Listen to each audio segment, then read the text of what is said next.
नाज़रीन, सिंध के अरबे सहाफ़ी सैयद अली मोहम्मद शाह लक्यारी की अॼु पहिरीं वरसी नवाब शाह प्रेस क्लब में सिंधी अदबी सागत शाख नवाब शाह पारां मल्हाई पई वञे, जंहिंमें सियासी समाजी सहाफ़िन अदीबन शाइरनि शिरकत कई आहे।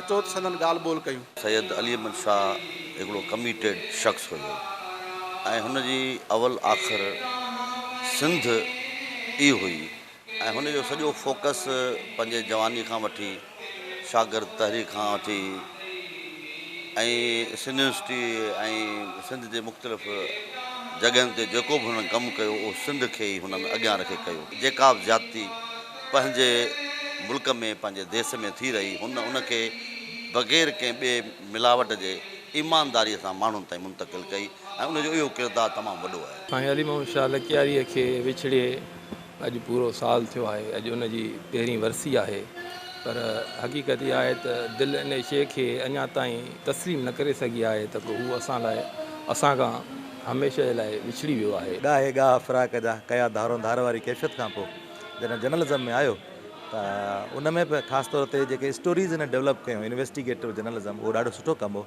बाक़ी वक़्त ऐं हालतुनि आहर त माण्हू आन एंड ऑफ थींदो रहंदो आहे।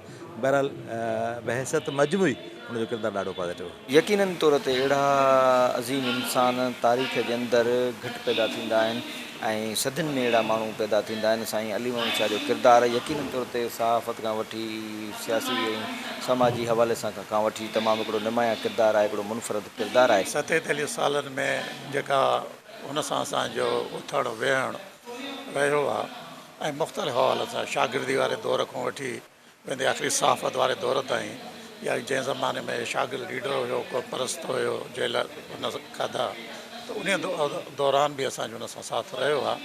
त मां त ईअं चवंदो त उहो हिकिड़ो याने सिंध